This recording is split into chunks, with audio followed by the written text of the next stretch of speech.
Good afternoon, everyone. It's a pleasure to see so many of you taking the time today to listen to our esteemed panel of experts, our guest presenters on the topic of kinship caregiving.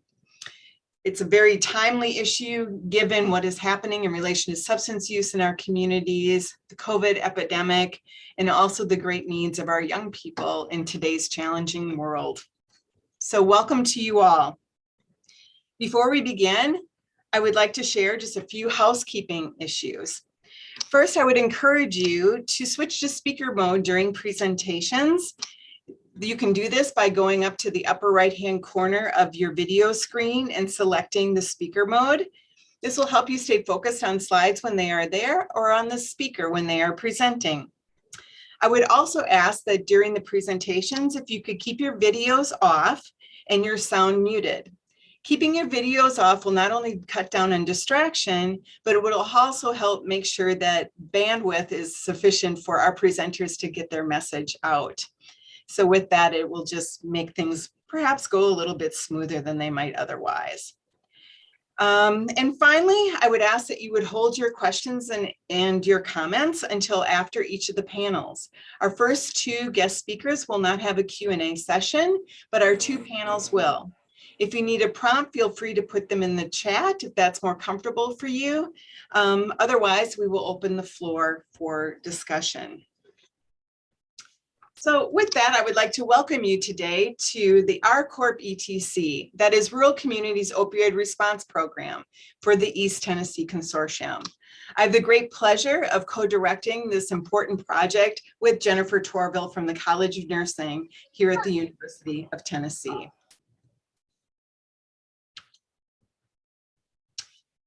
What we're seeing here is a map of our service area. We focus on 10 primarily rural counties in the eastern part of Tennessee surrounding Knox County.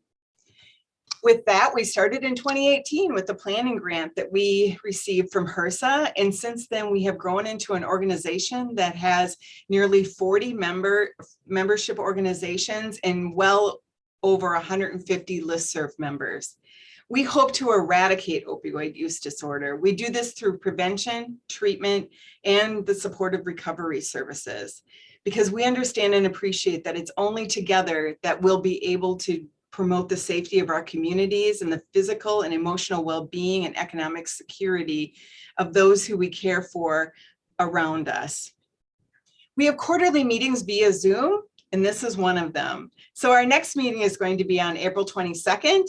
And I greatly invite you to hold the date on the 22nd. This will be from 1 to 3. And if COVID continues to create such challenges, it is likely that this meeting will also be via Zoom.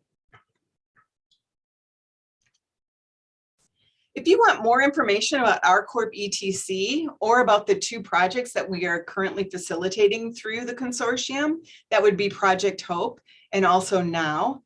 You can find that at our website, tnopioid.utk.edu. Not only will you learn about our consortium, but the variety of resources and products that we've also put together. We also have recordings of all of our seminars. We have training events, and we have ways for you to seek out speakers for any events that you may have. Jennifer and I are always happy to receive your emails and will respond as quickly as possible. And we would be very happy to add you to our listserv. So please reach out if you have a moment. So our agenda today, we have a big one. So with this, we will be starting with an introduction to kinship care. Heath will first take us through the meaning and the characteristics of kinship care. And then April will share with us the context of substance use and stigma in relation to kinship care. We will then move on to panel 1, and Brittany and Mitch will share their lived experiences in kinship care families. And finally, for panel 2, we will be hearing from Aisha and also from Karen about resources, and Tracy, who will be sharing about resources and services. Both of these panels will be followed by 10 minutes of Q&A, so please write down your questions and let's be prepared for discussion.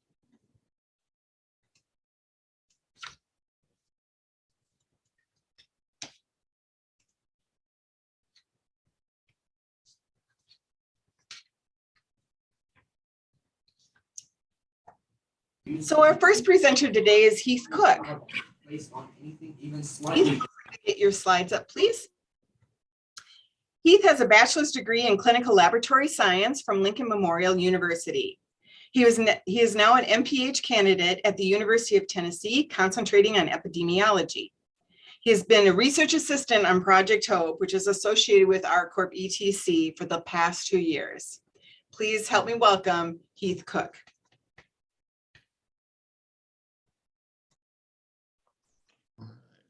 Thank you, Dr. Mischke, and thank you everyone for being here today. We got a big long list of great people speaking and of great topics. So just to get started, we'll do just a little overview of kinship care and some characteristics of what this means for the young people and their families.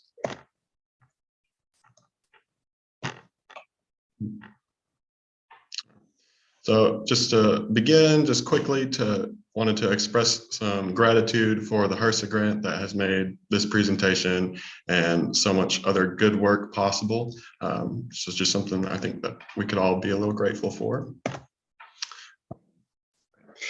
And just to go over the outline for this presentation, first we will look at some of the learning objectives that we'll be going over. We will do just a brief overview of the child welfare system. We will look at some kinship care definitions and some of what I thought were pretty enlightening statistics. We will also look at the difference between formal and informal kinship care, and as well as outcomes for the youth and the caregivers involved.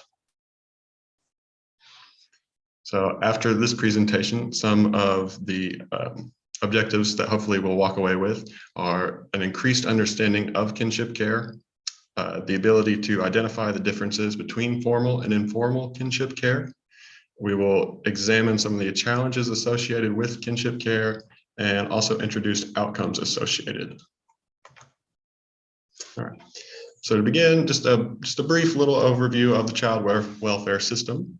So this system is a group of agencies that provides care and services for children and families alike. These services and authority are varied from state to state. We have public and private children agencies that usually work together to provide care for the geographic area of focus. Primary objective of these agencies is to provide services and resources that a family needs in order to keep children in their homes whenever possible. Some examples of the more common services provided include parental education, mental health counseling for youth and for parents. We also have childcare, housing, and protective factors such as parental resilience training, knowledge of parenting, and with social connections. So if possible, it's always encouraged that we keep a child in their home with parents. But if it is ever determined unsafe or for any other reason that is not possible for a child to stay in their home, it is preferred that a child be placed with a relative. When out-of-home care is needed, kinship care is the preferred option because it can reduce trauma, help children maintain family bonds, continue a sense of belonging, and also with maintaining their identity. So if you were to search the definition of kinship care online, you would find just a plethora of different iterations that all just have a few little subtle differences here and there. So on this slide, there are just a few different examples of some that I found from some more well-known organizations that work with youth and child welfare. My favorite out of these was from the Child Welfare League of America, which you see at the bottom here. Why I like this definition is because it encompassed all the different roles and faces and many of the different entities that a caregiver can take. So overall, kinship care givers are any family member or extended family member who's taken on the role of being a youth's primary caregiver.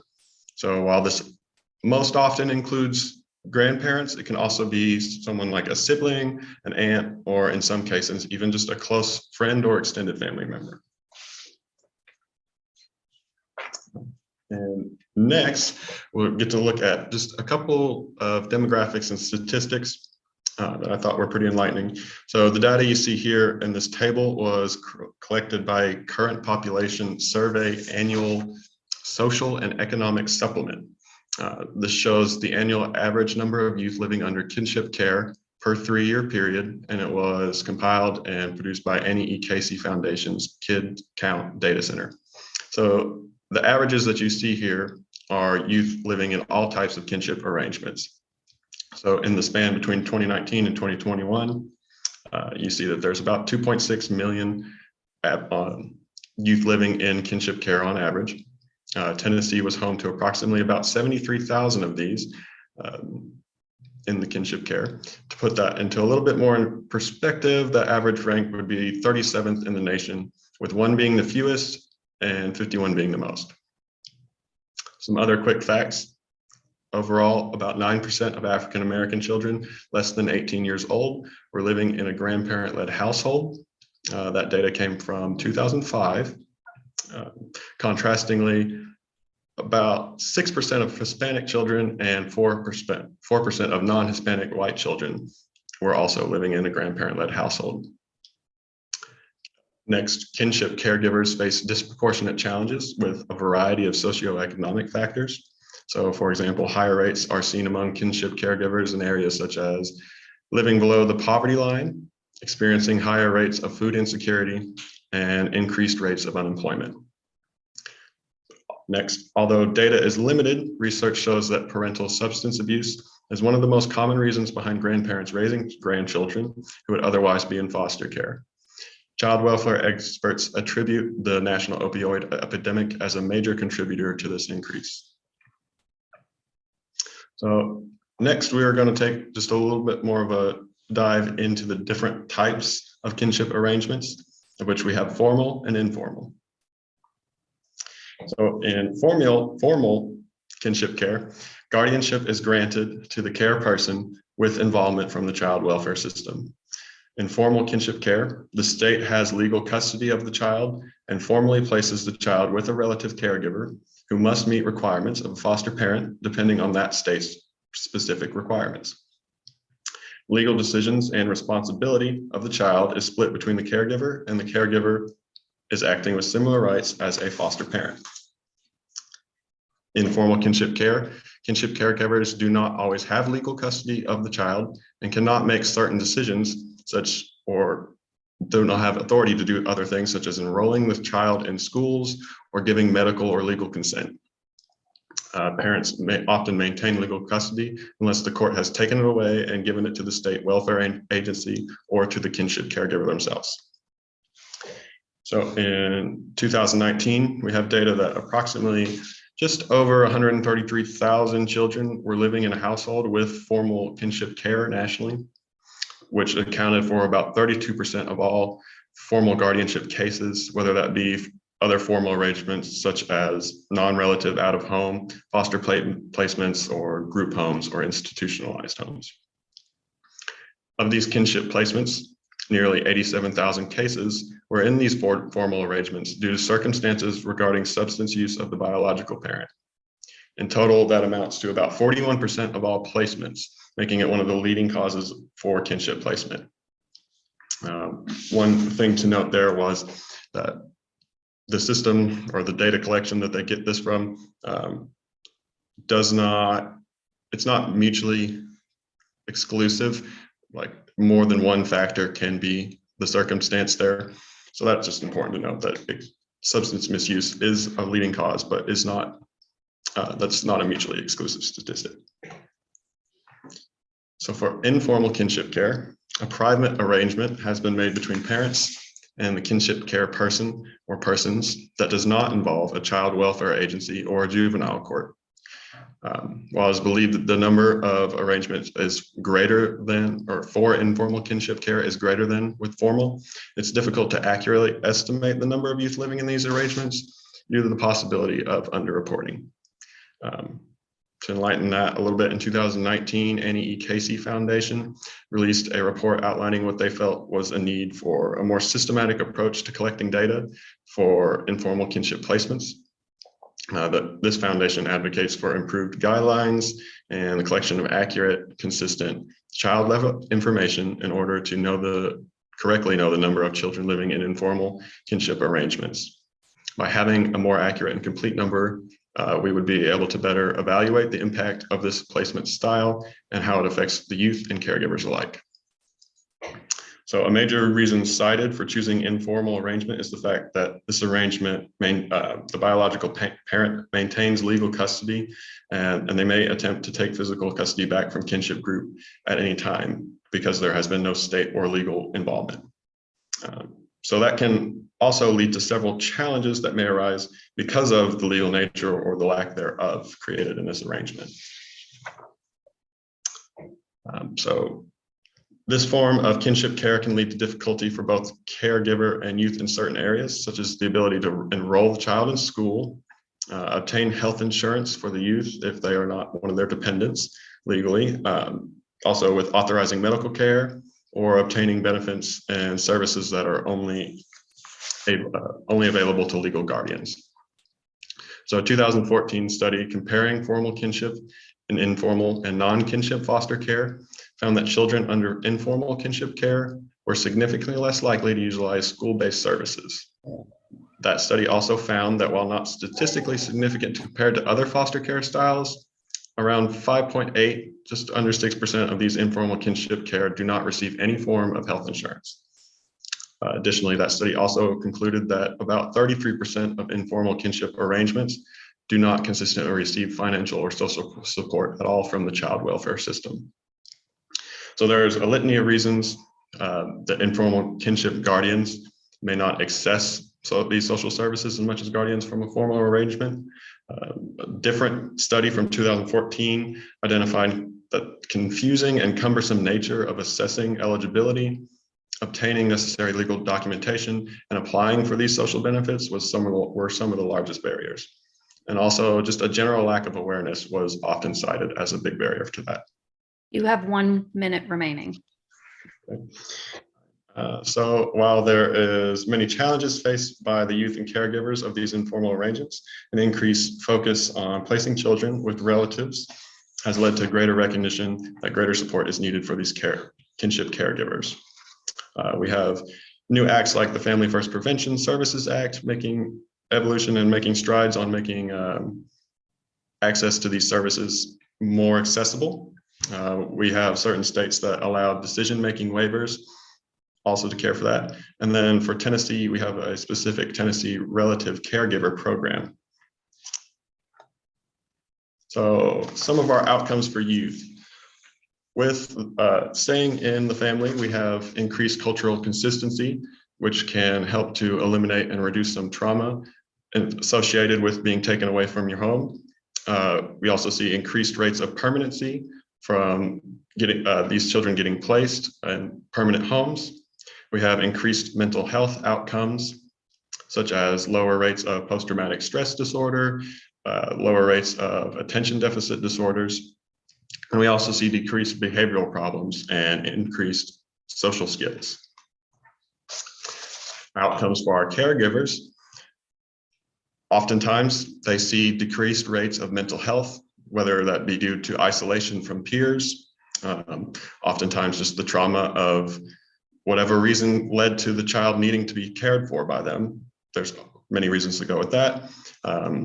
These caregivers are also quite often under the poverty line, also experiencing reduced physical health and having reduced social and peer support. And then finally, moving forward, so it's just important to note here that research into kinship care is continually evolving, and youth and caregiver outcomes have been increasing as additional steps are being made to support these families. So as discussed earlier, many states are working to increase access and availability to financial and social support services for kinship caregivers and youth. And as support for kinship families continues to grow, we hope to see continual improvement in health and well-being of our youth and caregivers alike. And there's references if anyone wants to see afterwards. Thank you, Heath. Very much appreciate the information that you've shared with us. And please note, we will be posting not only a recording of this event today, but we will also be posting the slides as they're made available to us at the RCORP-ETC. So thank you. Our next presenter is April Snell. April holds a Master of Education in Marriage and Family Therapy from Carson Newman University and a Bachelor of Science in Nursing from East Tennessee State University. She is a licensed professional counselor, mental health service provider, and licensed marriage family therapist.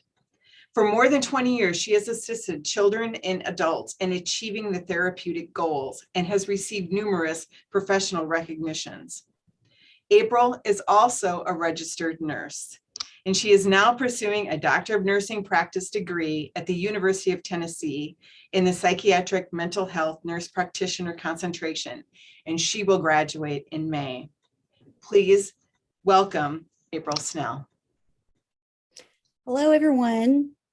I enjoyed his presentation, and so I'm going to try to follow up on that just a little bit today to talk a little bit more about some of the stigma around what some of the families face, particularly working with the Department of Children's Services. Many of you on this Zoom presentation know that I was previously the regional administrator over DCS for about 5 years.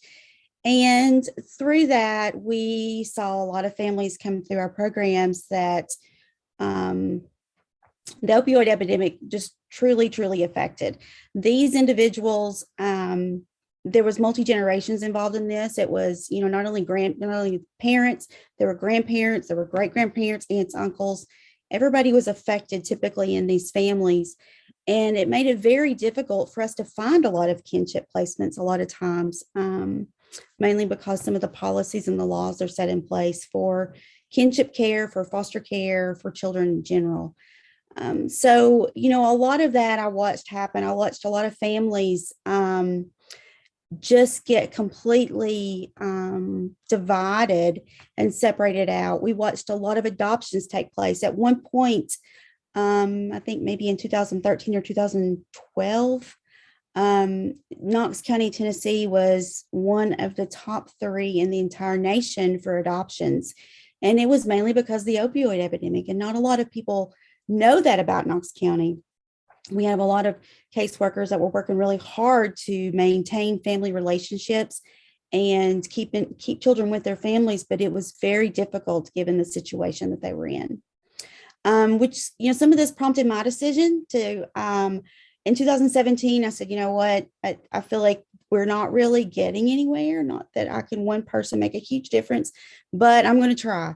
So in 2017, I stepped down. I went back to nursing school, and now I'm in UT Psychiatric Mental Health Nurse Practitioner program, and I graduated in May. And my goal is to work with medication-assisted treatments, and hopefully I can help families on this side of healthcare, kind of overcome this epidemic, help families get healthier, help families see kind of the generational traumas that's led to some of the things going on, particularly when you look at the ACEs involved with this population and all the adverse childhood experiences, and just so that we can maybe take a look at and try to keep these families intact. And I know the Department of Children's Services is doing a great job about that. And I know Karen is on here, and she will talk about that here in just a little while. And there's other people talking about some of the other services, but I wanted to sort of start my presentation out by giving you the background of what I see, what my experience is working with the Department of Children's Services, and what I'm trying to do on this end, which is when I graduate, I plan on working in a MAP program and working with individuals, and hopefully I can help somebody make sure that their families stay together. So with that said, I do have some PowerPoints to show you. I'll upload those here in just a little while, because they do have a lot of significant links, especially for families, so that they can go over. But for just to throw out some general statistics about opioid use disorder, of course, everyone knows the problematic pattern leading to significantly impairment and distress within families. And approximately 2.1 million Americans met the diagnostic criteria for an opioid use disorder in 2018. In 2018, about 46,000 Americans died from an opioid-related overdose. And the cost of opioid use disorder was approximately $2.5 trillion in the US between 2015 and 2018. Also, along with this, we have rising rates of hepatitis C, HIV, endocarditis, all other kinds of comorbidities that come along with it. So we already know it's a costly and fatal epidemic in the US for a lot of reasons, but particularly our focus today is on kinship care, the Department of Children's Services. And this opioid epidemic not only impacts healthcare facilities. I know I hear fellow nurses, I hear fellow peers now talk about the impacts of individuals coming into the EDs with overdose related kind of symptoms and how overworked that system is. I also hear, from the provider's perspective with working with individuals with opioid use disorder, how we can't get enough people into treatment. We need more treatment centers. We need more treatment facilities. But also coming from the background of having worked with the Department of Children's Services and watching those caseworkers work 18 hours a day. Some of them would work 24 hours a day. Those things happen. When you've got children that get removed one night, you work really hard. You visit a lot of homes trying to find the right placement. Particularly, we start with families first and looking at those families involved with that child, whether, and it can even be coaches. We've placed, there was children placed with coaches before, with their school teachers. All kinds of things can take place. But, there is always those other cases they've got to work with the next morning. And to walk into court, in front of a judge that's expecting them to be there and give a report on another child. So they work really hard. So opioids affect an entire system. Not only our Department of Children's Services workers working long shifts, they're exhausted and tired. Healthcare, your providers, there's a lot that goes into this. And with this kind of develops this there seems to be somewhat of a resentment that comes across where people start, kind of getting the mindset of, oh gosh, here's somebody else that's got an opioid use disorder. And along with that, we've had a long trial and tribulations with a lot of our medication-assisted treatment, particularly in the East Tennessee area. And so there's a lot to overcome with the stigma that's around all of that. And so today I just want to talk about some of those things. And really start that conversation. And that's one thing that I hope everybody that's part of this group today takes that back out and really starts to talk about it and addressing the stigma that's behind a lot of the medication-assisted treatment. And hopefully you'll have a better understanding of what providers are trying to do on this end. So most of you may know, that some of you may not, that opioids is a class of medications that targets brain receptors responsible for reducing intensity of pain, leading to an increased chance of addiction by those who consume opioids. And it also targets brain receptors responsible for leading to the chances of addiction. So we all have this center in our brain called our reward center. And once that center is turned on, it's really, really hard to get turned off. And that's what opioids actually target. They target that center of our brain. And once it's on, it's on. And from then on out, there is sort of that potential of a craving. And that's one reason why opioids are so powerfully addicting.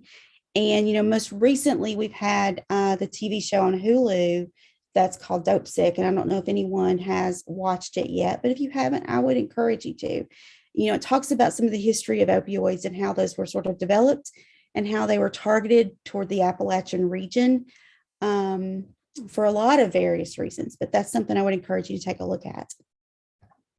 So the CDC and the Tennessee Department of Health have reported that the overdose-related deaths increased by 39% in Tennessee, and 48% of the counties experienced a steady rise in opioid-related mortalities in 2020. Now, I don't have the data for 2021, but we thought at one point we were sort of trending down, but the pandemic hit and it really impacted treatment providers, the ability of individuals to attend groups and all different kinds of things. So MAT, which is medication-assisted treatment, is considered the gold standard treatment for opioid use disorders. And it's significantly enhancement is needed to improve the treatment efficacy and retention in some of these facilities. And some of this goes back to the stigma related to it. And if I can make this, let's see here. One of the things I wanted to sort of go over a little bit was some myths and facts. Those are pretty basic things that a lot of people get very confused on.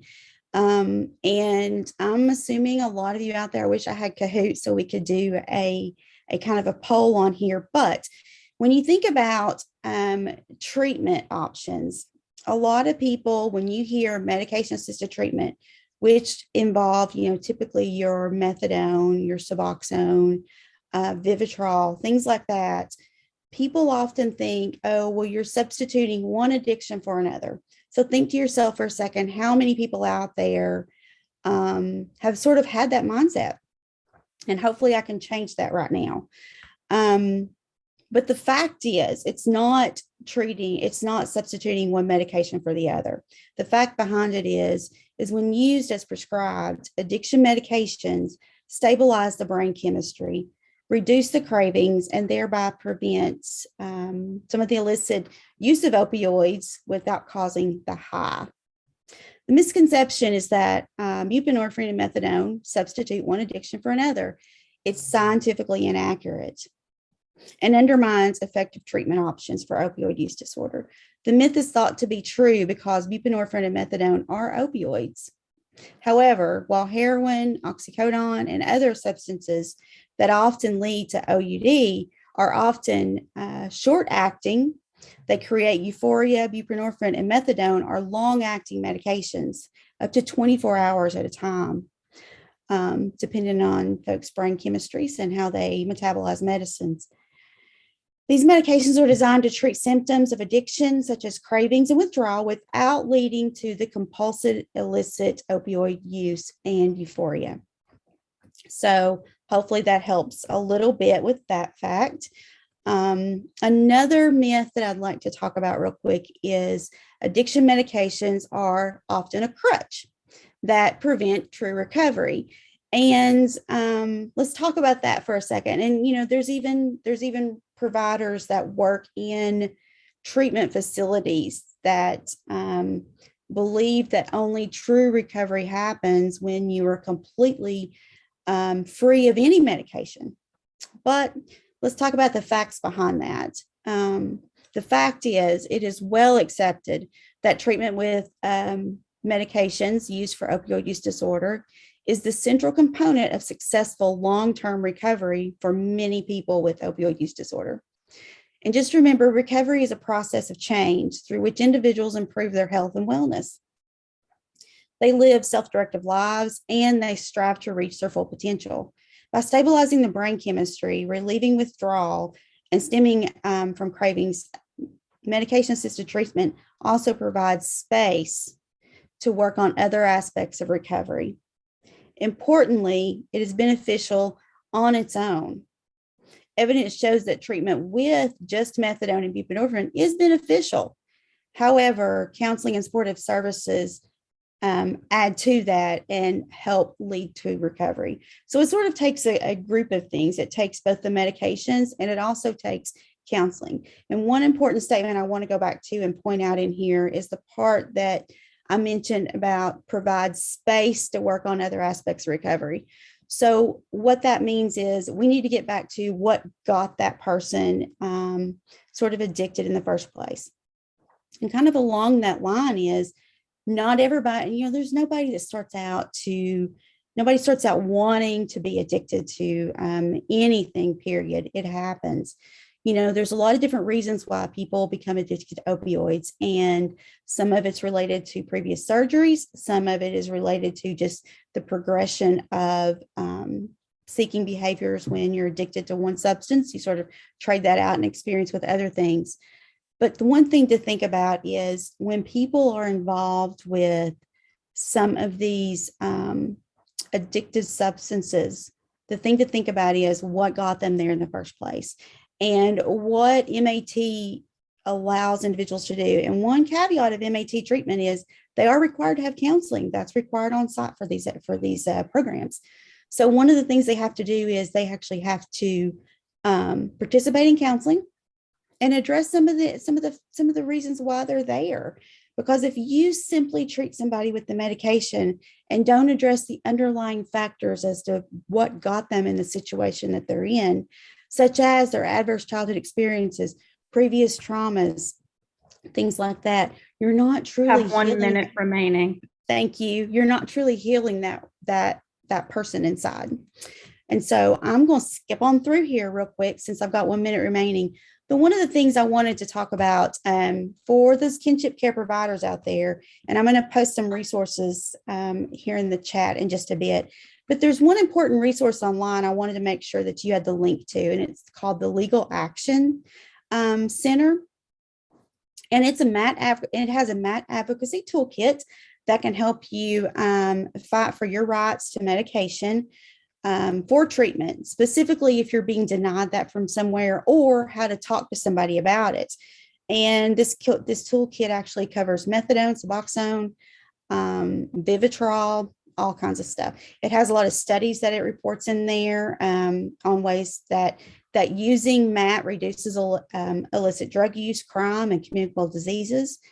And it also has some sample letters in there to provide education to child care or child welfare workers, provide information to courts that may not understand MAT treatment, and to anybody else in the community they may be working with, such as their employer.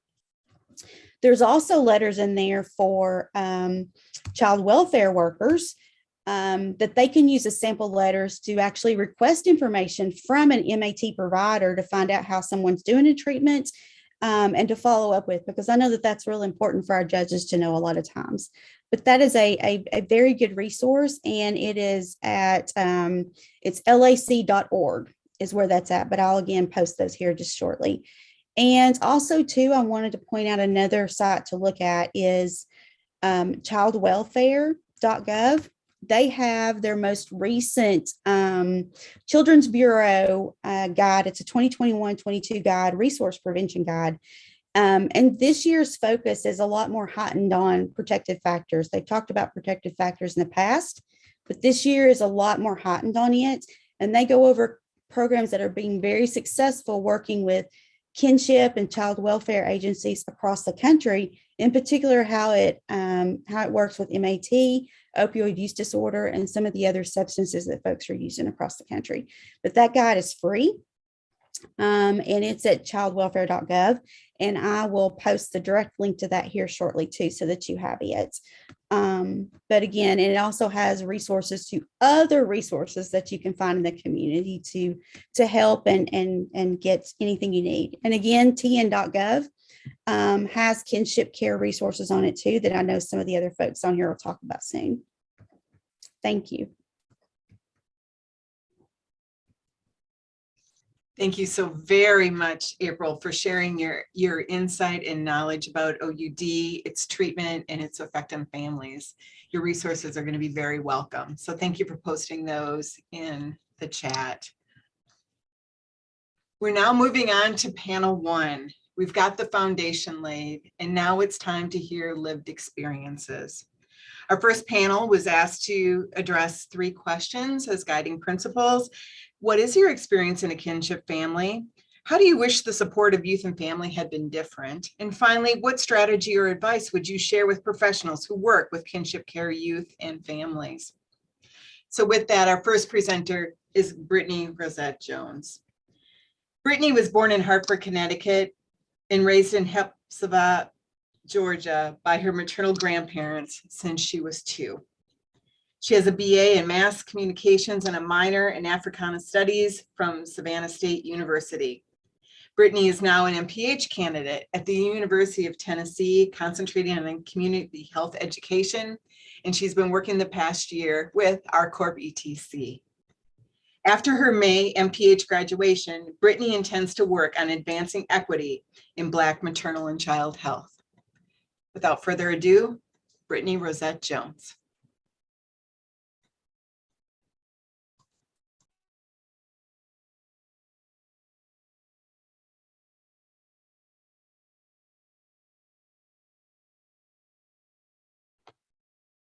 Hello, everyone. So I'm happy to be a part of this important topic today, and I'm excited to share my story and insight on ways that we can support kinship care youth and families. So without further ado, I will get into my presentation. So this presentation contains topics that are sensitive in nature in an effort to be transparent. And so if you are triggered at any point during the duration of this presentation, I encourage you to cut off your camera, which seems like everybody has their camera cut off now, and take time to step away. And so just a brief overview of what I'll cover today. I'll leave this up here for a few moments. Review.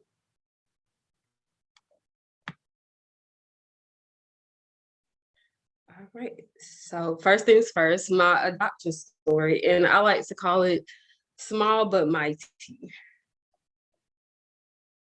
So growing up, my grandfather always used to say to me that I was a miracle child, and that I didn't understand how much of a miracle I was.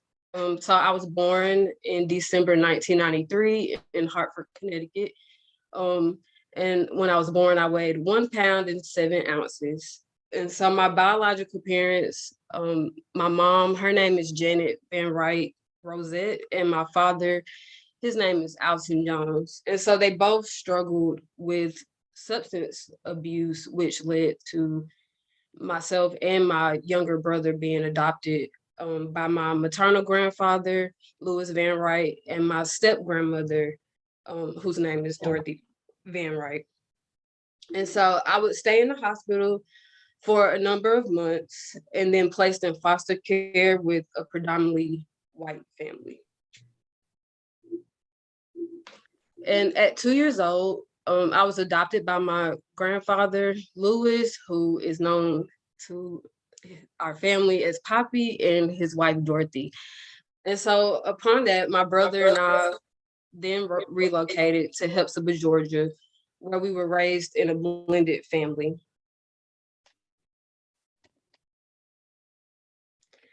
And so I like to call our household a blended family because it consisted of my grandfather, his wife, who I referred to as mom.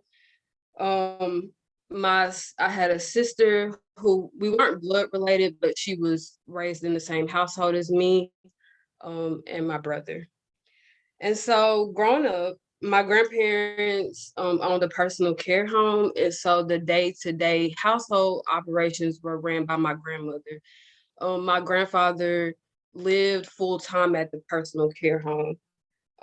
And I remember having issues adjusting culturally and physically.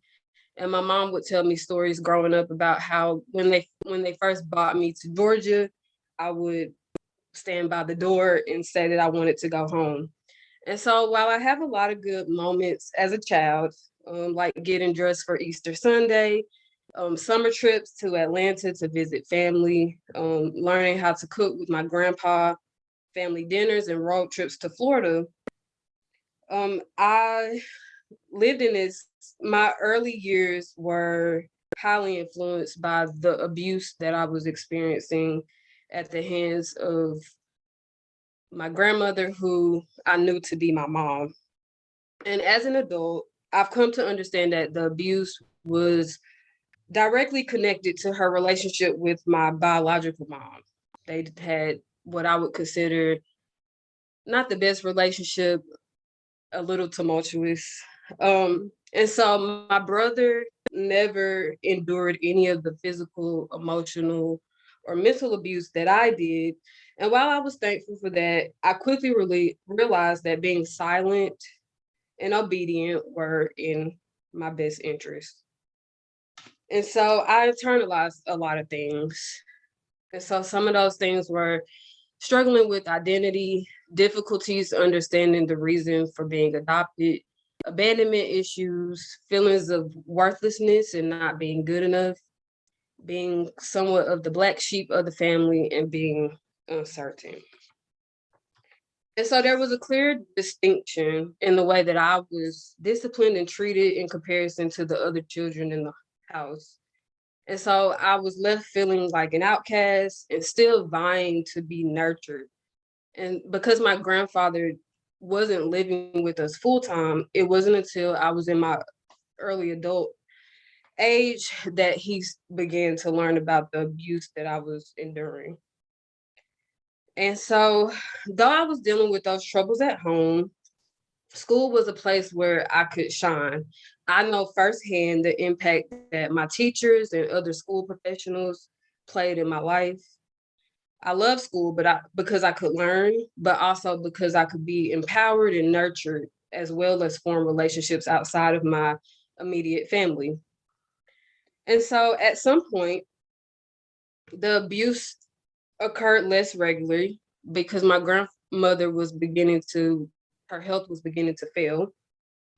But occasional verbal abuse would still be prevalent. And so I often think about being so young at 5 years old and carrying around the weight of everything that was going on within the household. And I remember social workers would routinely visit me in elementary school as they were following the adoption process, and I would act as if everything within the household was perfectly fine, because what would be the consequences of being truthful and vocal? And so in thinking about some of my own personal struggles, some of the ways that I wish support of youth and families had been different would have been more programs in place at school that allowed me a safe space to be open and honest.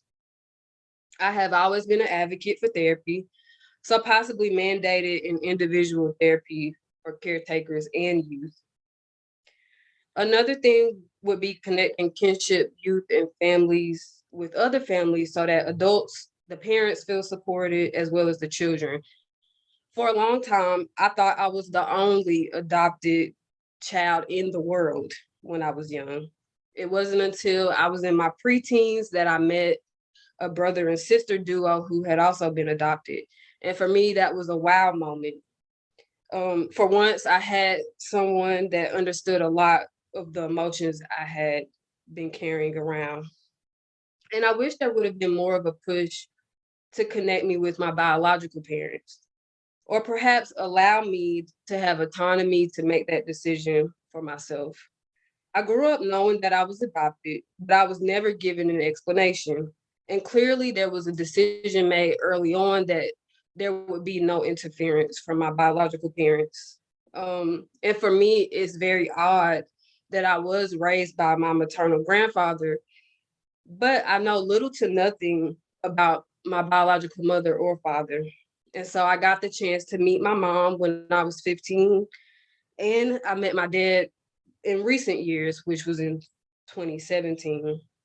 And so lastly, I would say ultimately identifying my grandparents as my parents and understanding that they were older, I wasn't prepared for their untimely deaths. And there just wasn't much discussion in our household about what to do if they were to pass away. And so I had trouble coping. And it wasn't until I sought out therapy in my adult life that I have begun healthily processing my lived experiences. And so in thinking about ways that we can better support kinship care youths and families, some of my opinions are to build relationships. And so encouraging kinship families to connect with other families that are facing similar situations. Kinship youth and families can feel isolated, and it truly does take a village. So facilitating opportunities that allow kinship care youth and families to connect and be a resource for each other. And next, I would say engaging. So providing education opportunities and resources to caregivers and to collaborate in creating a safe space for youth and adults. I would also suggest getting to know the youth that you work with and building those relationships. So get to know what families you may be working with that are considered kinship care families and youth so that you can better support them. And a few more things, educating yourself on kinship. And so there are a plethora of educational materials and resources available to offer deeper insight. And so attending trainings like this one today is you taking a step in being a source for kinship care youth and families that you may work with. So providing a non-judgmental ear and also promoting effective partnerships. So having a person or other tools to help guide them through a variety of resources available to them and their grandchildren or other relative children is critical in ensuring that kinship families receive all the support that they need.